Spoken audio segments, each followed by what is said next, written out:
Hi friends, welcome back to target కాకి YouTube channel. This is Jyothi.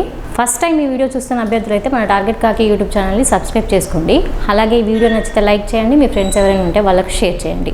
So టాపిక్లోకి వెళ్ళే కంటే ముందుగా అభ్యర్థులకు చిన్న ఇన్ఫర్మేషన్ అండి. 2 తెలుగు రాష్ట్రాల్లో భవిష్యత్తులో రాబోయే నోటిఫికేషన్స్కి యూజ్ అయ్యేలాగా మన టార్గెట్ కాకి యూట్యూబ్ ఛానల్లో most important questions, most expected questions పైన ఫ్రీ అంటే వీడియోస్ అనేవి చేయడం జరుగుతుంది. ఈ వీడియోస్ అనేవి కంప్లీట్గా ఫ్రీ అండి, ఫ్రీ ఆఫ్ కాస్ట్. మీరు దీనికి 1 రూపీ కూడా పే చేయాల్సిన అవసరం లేదు. దీనికి మీరు చేయాల్సిందల్లా మన టార్గెట్ కాకి యూట్యూబ్ ఛానల్ని సబ్స్క్రైబ్ చేసుకోండి. అలాగే ఈ విషయాన్ని మీ ఫ్రెండ్స్కి షేర్ చేయండి. సో అండ్ అలాగే మన టార్గెట్ కాకి యాప్ ప్లేస్టోర్లో అవైలబుల్లో ఉంటుంది. ఎస్ఐపిసికి ప్రిపేర్ అయ్యే అభ్యర్థులు కానివ్వండి, ఆర్ఆర్బి, గ్రూప్ డికి తర్వాత ఎస్ఎస్సి ఎగ్జామ్స్కి ప్రిపేర్ అయ్యే అభ్యర్థులకు చాలా కోర్సెస్ అనేవి తక్కువ ధరకే అవైలబుల్లో ఉన్నాయి. ఒకసారి ప్లేస్టోర్ నుంచి యాప్ ఇన్స్టాల్ చేసుకొని చెక్ చేయండి. ఓకే, సో ఇక టాపిక్లోకి వెళ్తే, గత కొద్ది రోజులుగా కొన్ని వీడియోలలో మనము ఇండియన్ జాగ్రఫీకి సంబంధించిన ఉనికి విస్తరణ పైన మోస్ట్ ఇంపార్టెంట్ క్వశ్చన్స్ని ఎక్స్ప్లెయిన్ చేసుకోవడం జరుగుతుంది. ఓకే, దాదాపుగా మనము ఇంతవరకు ఉనికి విస్తరణలోని సరిహద్దు దేశాలతో ఉన్నటువంటి అంటే మన భారతదేశానికి ఉన్నటువంటి సరిహద్దు దేశాలతో ఉన్న సంబంధాలు, వివాదాల పైన మనము మోస్ట్ ఇంపార్టెంట్ క్వశ్చన్స్ పైన డిస్కస్ చేసుకోవడం జరిగింది. అవి ఆల్రెడీ టార్గెట్ కాకి యూట్యూబ్ ఛానల్ ఏదైతే ఉంటుందో దాంట్లో ఉన్నాయి. ఆ వీడియోస్ ఒకసారి చెక్ చేయండి. అలాగే ఈ సెషన్లో ఉనికి విస్తరణలోని వెరీ వెరీ ఇంపార్టెంట్ టాపిక్ అండి, భారతదేశం తీరరేఖ పొడవు. ఓకే, అంటే కొత్తగా 1970లో ఉన్నటువంటి తీరరేఖ అనేది ఇప్పుడు మారిపోయింది కదా. కొత్త డేటా ప్రకారం మనకు ఇప్పుడు దానికి సంబంధించి అంటే తీరరేఖ పొడవు గురించి మనం దానికి సంబంధించిన మోస్ట్ ఇంపార్టెంట్ క్వశ్చన్స్ని ఈ వీడియోలో డిస్కస్ చేద్దాము. ఓకే, ఇవి రాబోయే ఏ ఎగ్జామ్లోనైనా ఖచ్చితంగా మినిమం 1 మార్క్ నుంచి మ్యాక్సిమం 2 మార్క్స్ వరకు, మ్యాక్సిమం 3 మార్క్స్ వరకు కూడా అడిగే ఛాన్స్ అనేది ఉంది. అండ్ ఓకే, సో ఇక ఫస్ట్ క్వశ్చన్ ఏంటో చూద్దాం. మన ఫస్ట్ క్వశ్చన్ వచ్చేసి, ప్రస్తుతం భారతదేశంలో తీరరేఖ పొడవు ఎంత అని చెప్పేసి అడుగుతున్నాడు. ఓకే, మరి ఆప్షన్ 1 10,098.81 కిలోమీటర్లు అని అంటున్నాడు. అండ్ ఆప్షన్ 2 11,098.81 కిలోమీటర్లు. ఆప్షన్ 3 12,098.81 కిలోమీటర్లు. ఆప్షన్ 4 13,098.81 కిలోమీటర్లు. ఓకే, సో మరి ఈ క్వశ్చన్కి సంబంధించి ఎక్స్ప్లెనేషన్ చూస్తే, మన భారతదేశము మొత్తం కూడా 9 రాష్ట్రాలు అండ్ 4 కేంద్రపాలిత ప్రాంతాలు ఓకే తీరరేఖను కలిగి ఉన్నాయి. మరి ఆ 9 రాష్ట్రాలు ఏంటి అంటే, పశ్చిమాన గుజరాత్ నుంచి తూర్పున వెస్ట్ బెంగాల్ వరకు మనకు తీరరేఖ అనేది కలిగి ఉన్నాయి. ఆ రాష్ట్రాలు ఏంటో ఒకసారి చూద్దాం.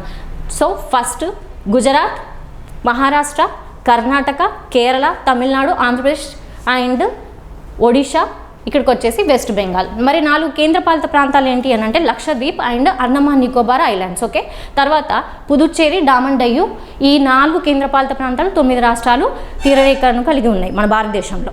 సో అయితే మరి ఈ తీరరేఖ పొడవు ఎంత అంటే, 1970లో Indian naval hydrographic office and survey of India, ఈ 2 సంస్థలు చేసిన సర్వే ప్రకారము తీరరేఖ పొడవు అంటే ఎప్పుడు చెప్తున్నా, 1970లో విషయం చెప్తున్నా.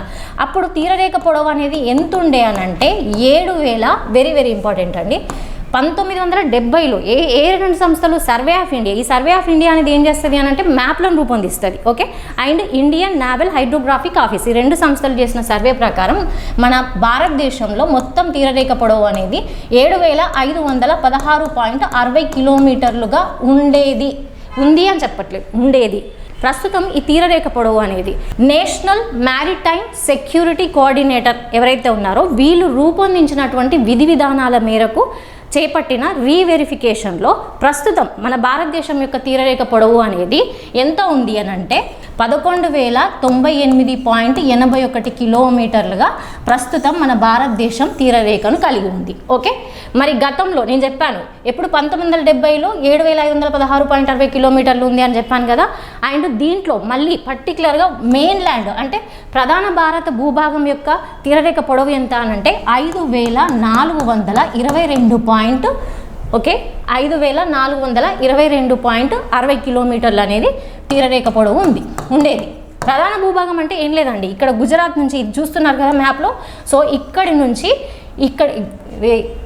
పశ్చిమాన గుజరాత్ నుంచి తూర్పున వెస్ట్ బెంగాల్ వరకు ప్రధాన భూభాగం యొక్క తీరరేఖ పొడవు ఎంత అంటే 5,422.60 కిలోమీటర్లు. అంటే లక్షద్వీప్, ఈ ఐలాండ్స్ ఏవైతే ఉన్నాయో లక్షద్వీప్ తర్వాత అండమాన్ నికోబార్ దీవులు కాకుండా. ఓకే, సో ఇది 1970 సర్వే ప్రకారం, అప్పటి గణాంకాల ప్రకారం ఇది తీరరేఖ పొడవు. ప్రస్తుతం ఎంత అంటే 11,098.81 కిలోమీటర్లు. ఓకే, సో మరి తీరరేఖ అనేది ఎందుకు పెరిగింది అని అంటే, గతంలో 1970లో ఎలా చేశారు అని అంటే, ఈ గణాంకాలు అనేవి ఈ లెక్కించడం ఎలా లెక్కించారు అంటే, ప్రతి 50 కిలోమీటర్ల దూరం మేరకు దీని దూరాన్ని లెక్కించడం జరిగింది. అయితే ప్రస్తుతం ఈ దూరాన్ని ఎలా కొలిచారు అని అంటే, ప్రతి 5 నుంచి 10 కిలోమీటర్లకు దూరాన్ని కొలుస్తూ, అంటే దాంట్లో కూడా వంపులు మలుపులు తర్వాత ఏదైతే ఉందో అంగుళం కూడా ఖచ్చితంగా లెక్కించడం వల్ల ఈ తీరరేఖ పొడవు అనేది పెరిగింది అని చెప్పేసి ఎవరు చెప్పారు అని అంటే, విశాఖపట్నంలో ఉన్నటువంటి జాతీయ సముద్ర అధ్యయన విజ్ఞాన సంస్థ, ఓకే, జాతీయ సముద్ర అధ్యయన విజ్ఞాన సంస్థ చీఫ్ సైంటిస్ట్ అయినటువంటి వివిఎస్ఎస్ శర్మ గారు ఈ విషయం చెప్పడం జరిగింది. ఏమని చెప్పిండ్రు, ప్రతి 5 నుంచి 10 కిలోమీటర్లకు ఉన్న దూరాన్ని వంపులు మలుపులు తర్వాత ప్రతి అంగుళాన్ని కూడా ఖచ్చితంగా లెక్కించడం వల్ల ఈ తీరరేఖ అనేది ఇంత పెరిగింది అని చెప్పేసి చెప్పింది. మరి ఎంత పెరిగింది అని అంటే వెరీ వెరీ ఇంపార్టెంట్ అండి. అంటే గత తీరరేఖతో కంపేర్ చేస్తే ఇప్పుడు తీరరేఖ అనేది ఎంత పెరిగింది అని అంటే వెరీ వెరీ ఇంపార్టెంట్ అండి. 3,582.21 కిలోమీటర్లు అనేది పెరిగింది. ఓకే, 3,582.21 కిలోమీటర్ల తీరరేఖ అనేది పెరిగింది. ఓకే, సో ఒకసారి మనం క్వశ్చన్ చూద్దాం. మనకేమని అడిగాడు క్వశ్చన్లో, ప్రస్తుతం భారతదేశంలో తీరరేఖ పొడవు ఎంత అని చెప్పేసి అడిగాడు. సో మరి ఎంత, 11,098.81 కిలోమీటర్లు ప్రస్తుత డాటా ప్రకారం మన భారతదేశం యొక్క తీరరేఖ పొడవు. ఓకే, సో నెక్స్ట్ క్వశ్చన్ ఏంటో చూద్దాం. సెకండ్ క్వశ్చన్, భారతదేశంలోని అతి పొడవైన తీరరేఖ కలిగిన రాష్ట్రాలను అవరోహణ క్రమంలో అమర్చండి. Option 1 Gujarat, Andhra Pradesh, Tamil Nadu, west Bengal. Option 2 Andhra Pradesh, Tamil Nadu, Gujarat, west Bengal. Option 3 Gujarat, Tamil Nadu, Andhra Pradesh, Maharashtra. And option 4 Gujarat, Tamil Nadu, Maharashtra, Andhra Pradesh. Okay, so మనము వెరీ వెరీ ఇంపార్టెంట్ అండి మనకి ఈ క్వశ్చన్ అనేది. ప్రస్తుత డేటా ప్రకారము మరి 9 రాష్ట్రాలు కేంద్రపాలిత ప్రాంతాల్లో తీరరేఖ పొడవు అనేది ఎలా ఉందో ఒకసారి చూద్దాం. ఓకే, మనకు ఇక్కడ అబ్జర్వ్ చేస్తే గుజరాత్ అనేది ఎంత తీరాన్ని కలిగి ఉంది అని అంటే 2,340.62 కిలోమీటర్ల తీరాన్ని కలిగి ఉంది. ఓకే, మరి సెకండ్ వన్ మహారాష్ట్ర వచ్చేసి 877.97 కిలోమీటర్ల తీరాన్ని కలిగి ఉంది. ఓకే, తర్వాత గోవా 193.95 కిలోమీటర్ల తీరాన్ని కలిగి ఉంది. తర్వాత కర్ణాటక 343.3 కిలోమీటర్ల తీరాన్ని కలిగి ఉంది. అండ్ కేరళ 600.15 కిలోమీటర్ల తీరాన్ని కలిగి ఉంది. తమిళనాడు 1068.69 కిలోమీటర్లు ఉంది. తర్వాత ఆంధ్రప్రదేశ్ వెరీ వెరీ ఇంపార్టెంట్ అండి ఏపీ అభ్యర్థులకు. ఓకే, మరి ఆంధ్రప్రదేశ్ తీరరేఖ పొడవు అనేది 1053 నుంచి 1053.07 తీరరేఖ పొడవు అనేది ఉంది. ఓకే, సో తర్వాత ఒడిషా 574.71 కిలోమీటర్లు ఉంది. వెస్ట్ బెంగాల్ 721.01 కిలోమీటర్లుగా ఉంది. మరి కేంద్రపాలిత ప్రాంతాలు చూస్తే Daman and Diu. Okay, Daman and Diu ఎంత ఉంది అని అంటే 54.38 కిలోమీటర్లు. పాండిచ్చేరి 42.65 కిలోమీటర్లు. లక్షద్వీప్లో వచ్చేసి 144.8 కిలోమీటర్లు ఉంది. Next Andaman and Nicobar observe చేస్తే 3,083.5 కిలోమీటర్లు ఉంది. మనకు క్వశ్చన్ ఏమి అడిగాడు, అవరోహణ క్రమంలో అమర్చండి అని అన్నాడు. అవరోహణ క్రమంలో అంటే పెద్ద నుంచి చిన్నకు అమర్చండి అని చెప్పేసి అని అంటున్నాడు. ఓకే, మనం అబ్జర్వ్ చేస్తే రాష్ట్రాలను ఒకసారి అబ్జర్వ్ చేద్దాం. రాష్ట్రాలను అబ్జర్వ్ చేస్తే మనకు ఎక్కువగా తీరరేఖ పొడవు ఉన్న ఏది ఉంది అని అంటే గుజరాత్ ఉంది. గుజరాత్ ఎంత ఉంది, 2,340.62 కిలోమీటర్లు ఉంది. ఓకే, నెక్స్ట్ చూస్తే నెక్స్ట్ మనకి ఎక్కడ ఉంది, ఓకే ఇది గుజరాత్ అనేది ఫస్ట్ అండి. ఓకే, నెక్స్ట్ వచ్చేసి తమిళనాడు సెకండ్ ప్లేస్లో ఉంది. మరి థర్డ్ ప్లేస్లో ఏపీ ఉందండి, ఆంధ్రప్రదేశ్ ఉంది. అండ్ ఫోర్త్ ప్లేస్లో ఏముంది, మహారాష్ట్ర ఉంది. ఓకే, ఫిఫ్త్ ప్లేస్లో వెస్ట్ బెంగాల్ ఉంది. మనకి ఇక్కడ 4 స్టేట్స్ ఇచ్చాడు కాబట్టి ఆ స్టేట్స్ చూసాము. ఓకే, సో మనకి ఇక్కడ ఆన్సర్ ఏంటి, గుజరాత్, తమిళనాడు, ఆంధ్రప్రదేశ్, మహారాష్ట్ర. ఓకే, గత రిపోర్ట్తో కంపేర్ చేస్తే మనకు ఆంధ్రప్రదేశ్ అనేది సెకండ్ ప్లేస్లో ఉండేది. ఓకే, అయితే సెకండ్ ప్లేస్లో ఉన్న తమిళనాడు కాస్త మనకి ఎలా అంటే ఫస్ట్ ప్లేస్లో గుజరాత్, సెకండ్ ప్లేస్లో ఇప్పుడు ప్రస్తుతం ఎలా ఉంది తమిళనాడు, థర్డ్ ప్లేస్లో ఏంటి ఏపీ, ఫోర్త్ ప్లేస్లో మహారాష్ట్ర. అయితే గత డేటాలో అంటే 1971 గణాంకాల ప్రకారం తీరరేఖ పొడవు అనేది ఎలా ఉండేది అని అంటే ఫస్ట్ ప్లేస్లో ఇప్పుడు గుజరాతే ఉంది. ఓకే, సో ఫస్ట్ ప్లేస్లో గుజరాత్.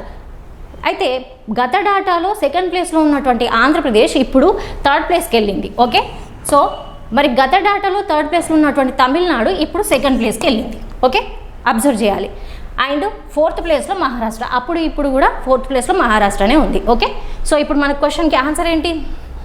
ఆప్షన్ 3 అనేది ఈ క్వశ్చన్కి సంబంధించిన correct answer. Okay, so next question చూస్తే ప్రస్తుత డేటా ప్రకారం ఆంధ్రప్రదేశ్ తీరరేఖ పొడవు ఎంత పెరిగింది అని అంటున్నాడు. ఓకే, ఎంత పెరిగింది? సో ఆప్షన్ 1 89.37 కిలోమీటర్లు, ఆప్షన్ 2 69.37 కిలోమీటర్లు, ఆప్షన్ 3 79.37 కిలోమీటర్లు, ఆప్షన్ 4 59.37 కిలోమీటర్లు. ఓకే, సో మరి మన ఆంధ్రప్రదేశ్ యొక్క తీరరేఖ పొడవు ఎంత ఉండేది ప్రస్తుతం? మనం అంటే 1970లో గణాంకాల ప్రకారం ఒకసారి చూద్దాం. సో మరి అప్పుడు ఎంత ఉండేది అని అంటే తీరరేఖ పొడవు అనేది 973.70 కిలోమీటర్లు ఉండేది. ఎప్పుడు నేను చెప్పేది పాత డాటా చెప్తున్నాను. మరి ప్రస్తుతం అంటే ఇప్పుడు రీసెంట్గా చేపట్టిన సర్వే ప్రకారం ఎంత పెరిగింది అంటే 1053.07 కిలోమీటర్లు అనేది ఇప్పుడు ప్రస్తుతం మన ఆంధ్రప్రదేశ్ యొక్క తీరరేఖ పొడవు. ఓకే, వెరీ వెరీ ఇంపార్టెంట్ అండి. ఓకే, మరి ఎంత పెరిగింది అని అంటే ఓకే 79.37 కిలోమీటర్లు పెరిగింది. మరి శాతం పరంగా చూస్తే ఎంత పెరిగింది అని అంటే 8.15% అనేది పెరిగింది. ఓకే, ఇది ఎంత పెరిగింది అని అన్నప్పుడు ఏమని చెప్పాలి మనం? 79.37 కిలోమీటర్లు పెరిగింది. ఓకే, సో మరి ఎంత శాతం అని అన్నప్పుడు 8.15% అని పెరిగింది. మరి ఆంధ్రప్రదేశ్లో మొత్తము ఎక్కడి నుంచి ఎక్కడి వరకు ఈ తీరం అనేది ఉంది అని అంటే ఉత్తరాన శ్రీకాకుళం జిల్లా ఏదైతే ఉందో శ్రీకాకుళం జిల్లాకు దగ్గరగా ఉన్నటువంటి వంశధార నది ఏదైతే ఉంటుందో దానికి దగ్గరగా ఉన్నటువంటి డొంకూరు అంటే శ్రీకాకుళం జిల్లాలోని డొంకూరు దగ్గర నుంచి రాయలసీమలోని తిరుపతి జిల్లాలోని పులికాట్ వరకు కూడా ఈ తీరరేఖ అనేది విస్తరించి ఉంది. మొత్తం ఎన్ని కిలోమీటర్లు? ప్రస్తుతం చెప్తున్నా 1053.07 కిలోమీటర్ల తీరరేఖ అనేది విస్తరించి ఉంది. ఓకే, సో ఇది ఈ క్వశ్చన్కి సంబంధించిన ఆన్సర్. సో ఏమంటే తీరరేఖ పొడవు ఎంత? సో మనకు ఆన్సర్ ఏంటి? 79.37 కిలోమీటర్లు అనేది answer. Okay, so next question చూస్తే ప్రస్తుత డేటా ప్రకారం ఆంధ్రప్రదేశ్ రాష్ట్రంలో అత్యంత పొడవైన తీరరేఖ గల జిల్లా ఏది? Okay, option 1 west Godavari, option 2 Tirupati, option 3 Visakhapatnam, option 4 Srikakulam. Okay, మనకు ఇంతకుముందే చెప్పుకున్నాం ఆంధ్రప్రదేశ్ మొత్తం కూడా ఆంధ్రప్రదేశ్లో తీరరేఖ అనేది ఎక్కడి నుంచి ఎక్కడి వరకు విస్తరించింది అని చెప్పాము. శ్రీకాకుళం జిల్లాలోని డొంకూరు దగ్గర నుంచి తిరుపతి జిల్లాలోని పులికాట్ వరకు ఈ తీరరేఖ ప్రాంతం అనేది విస్తరించింది. మొత్తం ఎన్ని జిల్లాల్లో విస్తరించి ఉంది అని అంటే వెరీ వెరీ ఇంపార్టెంట్ అండి, 12 జిల్లాల్లో ఈ తీరరేఖ అనేది కలిగి ఉంది. అంటే ఏపీలోని ఆంధ్రప్రదేశ్లోని 12 జిల్లాలు తీరరేఖను కలిగి ఉన్నాయి. మరి దాంట్లో అతి పొడవైనటువంటి తీరరేఖ కలిగిన జిల్లా ఏది అంటే వెరీ వెరీ ఇంపార్టెంట్ అండి ఏపీ అభ్యర్థులకు. అతి పొడవైన తీరరేఖ కలిగిన జిల్లా శ్రీకాకుళం. ఓకే, శ్రీకాకుళం. మరి పొడవు తక్కువ కలిగినటువంటి జిల్లా అంటే తీరరేఖ పొడవు తక్కువ కలిగిన జిల్లా ఏంటి అని అంటే west Godavari. Okay, west Godavari. మరి తీర ప్రాంతం కలిగిన ఏకైక రాయలసీమ జిల్లా ఏంటి? రాయలసీమ ప్రాంతం ఏంటి అని అంటే తిరుపతి అండి. ఓకే, ఇది సముద్ర తీర ప్రాంతం కలిగినటువంటి ఏకైక రాయలసీమ జిల్లా ఏంటి అని అంటే తిరుపతి. ఓకే, అభ్యర్థులు గుర్తుపెట్టుకోవాలి, ఏపీ అభ్యర్థులకు వెరీ వెరీ ఇంపార్టెంట్ అండి. సో ఈ క్వశ్చన్కి ఆన్సర్ ఏంటంటే మనకు అత్యంత పొడవైన తీరరేఖ కలిగిన జిల్లా ఏంటి అని అంటే శ్రీకాకుళం. సో ఆప్షన్ 4 అనేది ఈ క్వశ్చన్కి సంబంధించిన correct answer. So next question చూస్తే ఈ క్రింది వానిలో తమిళనాడు మరియు ఉత్తర శ్రీలంకను వేరు చేస్తున్న జలభాగం ఏమిటి? Okay, so option 1 Ramasetu bridge, option 2 Palk జలసంధి, ఆప్షన్ 3 మన్నార్ సింధు శాఖ, ఆప్షన్ 4 కచ్చతీవు దీవి. ఓకే, ఈ క్వశ్చన్కి ఆన్సర్ తెలుసుకునే కంటే ముందుగా మన ఇండియాకి తర్వాత శ్రీలంకకి మధ్య ఉన్నటువంటి ప్రాంతాల గురించి చెప్పుకుందాం. సో ప్రాంతాల గురించి చెప్పుకుంటే ఫస్ట్ వన్ వచ్చేసి పంబన్ దీవి అండి. పంబన్ దీవి ఆర్ పాంబన్ దీవి అని చెప్పేసి అని అంటారు. ఈ పాంబన్ దీవిలోనే రామేశ్వరం అనే దర్శనీయ ప్రదేశం ఉండడం వల్ల దీన్ని ఏమంటారు అని అంటే రామేశ్వరం దీవి అని చెప్పేసి కూడా అంటారు. ఓకే, రామేశ్వరం దీవి. ఈ రామేశ్వరం అంటే దీవిలోనే అంటే ఈ పంబన్ దీవిలోనే శ్రీలంకకు దగ్గరగా ఉన్నటువంటి ప్రాంతం. ఈ పంబన్ దీవి అనేది ఏ దేశానికి చెందిన? మన దేశానికి చెందిన ప్రాంతం. ఓకే, మన దేశానికి చెందిన దీవి. మరి ఈ మన దేశానికి చెందిన ఈ దీవిలో శ్రీలంకకు దగ్గరగా ఉన్నటువంటి ప్రాంతం ఏంటి అని అంటే ధనుష్కోడి. నెక్స్ట్ భూభాగం ఏంటి అంటే మన్నార్ దీవి. ఈ మన్నార్ దీవి అనేది శ్రీలంకకు చెందిన ప్రాంతం. ఓకే, ఈ మన్నార్ దీవిలోనే మరి మన భారతదేశానికి దగ్గరగా ఉన్నటువంటి ప్రాంతం ఏంటి అని అంటే తలై మన్నార్. రామసేతు బ్రిడ్జ్. ఇప్పుడు మనం ఏమేం చెప్పుకుంటున్నామంటే శ్రీలంకకు భారతదేశానికి మధ్య ఉన్నటువంటి భూభాగాలు లేదా దీవుల గురించి చెప్పుకుంటున్నాం. సో అయితే నెక్స్ట్ ఏంటి మనకు రామసేతు బ్రిడ్జ్. రామసేతు బ్రిడ్జ్ లేదా దీన్ని ఏమంటారు అని అంటే యాడమ్స్ బ్రిడ్జ్ అని చెప్పేసి అని అంటారు. Adams bridge. దీన్నే రాముడు మరియు వానరసేన కట్టించిండ్రు అని చెప్పేసి నిర్మించిండ్రు అని చెప్పేసి మన హిందువుల విశ్వాసం. అయితే ఈ రామసేతు బ్రిడ్జ్ యాడమ్స్ బ్రిడ్జ్ అనేది ఎక్కడ ఉంటుంది అని అంటే ఈ పంబన్ దీవికి మన్నార్ దీవికి మధ్యలో. ఇప్పుడు మనది ఇండియా ఇలా ఉందనుకోండి, ఓకే, ఇది ఇండియా. సో ఇక్కడ మనకు శ్రీలంక ఉంటుంది కదా, ఈ శ్రీలంకని ఏమంటారు tear drop of Indian Ocean అని చెప్పేసి అని అంటారు. హిందూ మహాసముద్రపు యొక్క కన్నీటి చుక్క అని చెప్పేసి చెప్తారు శ్రీలంకను. ఓకే, సో ఇక్కడే మనకేంటి అని అంటే పంబన్ దీవి ఉంటుంది, ఇక్కడే మన్నార్ దీవి అని ఉంటుంది.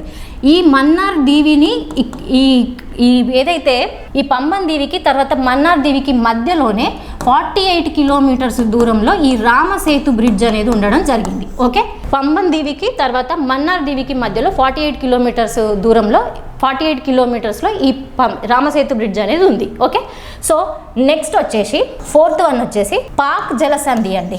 పాక్ జలసంధి. సో మరి జలసంధి అంటే ఏంటి అని అంటే రెండు భూభాగాల మధ్య ఉన్నటువంటి విశాలమైనటువంటి జలభాగాన్ని ఏమంటారంటే జలసంధి అంటారు. దీన్నే ఇంగ్లీష్లో స్ట్రెయిట్ అని చెప్పేసి అని అంటారు. మరి ఈ పాక్ జలసంధి అనేది ఎక్కడ ఉంటుంది అని అంటే ఈ పాక్ జలసంధి అనేది ఇక్కడ ఉంటుందండి. తర్వాత దీని కింద అంటే ఈ పంబన్ దీవి తర్వాత ఈ మన్నార్ దీవికి ఉత్తరాన అంటే అటువైపుగా ఏముంటుంది అంటే పాక్ జలసంధి అనేది ఉంటుంది. అండ్ ఈ రెండు దీవులకు దక్షిణం వైపుగా మన్నార్ సింధు శాఖ అనేది ఉంటుంది. ఓకే, మన్నార్ సింధు శాఖ అని ఉంటుంది. ఓకే, ఈ పాక్ జలసంధి ఏం చేస్తుంది అని అంటే పాక్ జలసంధి అనేది ఈ బంగాళాఖాతం తర్వాత హిందూ మహాసముద్రం కలిసే ప్రాంతమే ఈ పాక్ జలసంధి. ఓకే, ఈ పాక్ జలసంధి ఎక్కడ ఉంటుంది అని చెప్పుకున్నాము మనము పంబన్ దీవికి మన్నార్ దీవికి ఉత్తరాన ఉంటుంది అని చెప్పేసి చెప్పుకున్నాం కదా. సో ఈ పాక్ జలసంధి మనకి ఇక్కడ తమిళనాడు రాష్ట్రం ఉంటుంది కదా, ఈ తమిళనాడు రాష్ట్రాన్ని అంటే దక్షిణ తమిళనాడుని తర్వాత ఉత్తర శ్రీలంకని వేరు చేస్తుంది అనమాట. ఓకే, తమిళనాడుని తర్వాత అంటే మన భారతదేశంలోని ఏదైతే తమిళనాడు ఉందో ఈ తమిళనాడుని ఈ ఉత్తర శ్రీలంకని వేరు చేసే జలభాగం ఏంటి అని అంటే పాక్ జలసంధి. ఓకే, తర్వాత ఒకసారి మన్నార్ సింధు శాఖ. మన్నార్ సింధు శాఖ ఎక్కడ ఉంటుంది అని అంటే ఈ మన్నార్ సింధు శాఖ అనేది మనకి ఈ దీవులకు ఇటు సైడ్ ఉంటుంది అనమాట. సో దక్షిణం వైపు ఉంటుంది మన్నార్ సింధు శాఖ. ఈ మన్నార్ సింధు శాఖ ఏం చేస్తుంది అంటే దక్షిణ తమిళనాడును తర్వాత శ్రీలంకను వేరు చేస్తుంది. ఓకే, ఇదేం చేస్తుంది తమిళనాడు మరియు ఇక్కడ ఏంటి ఉత్తర శ్రీలంకని వేరు చేస్తుంది. కన్ఫ్యూజ్ అవ్వద్దు, ఏది పాక్ జలసంధి. అదే మన్నార్ సింధు శాఖ అయితేనేమో మనకు దక్షిణ తమిళనాడుని తర్వాత శ్రీలంకని వేరు చేస్తుంది. ఓకే, ఇది గుర్తుపెట్టుకోవాలి. సో ఇక్కడ మనకు క్వశ్చన్కి సంబంధించిన ఆన్సర్ ఏంటి పాక్ జలసంధి అనేది ఆన్సర్. ఓకే, తమిళనాడును మరియు ఉత్తర శ్రీలంకను వేరు చేస్తున్న జలభాగం ఏంటి అని అంటే పాక్ జలసంధి. ఓకే, సో ఇవి ఈ రోజుకు సంబంధించిన క్వశ్చన్స్ అండ్ వాటి ఎక్స్ప్లెనేషన్. నెక్స్ట్ వీడియోలో మరొక టాపిక్తో కలుద్దాం. Thank you.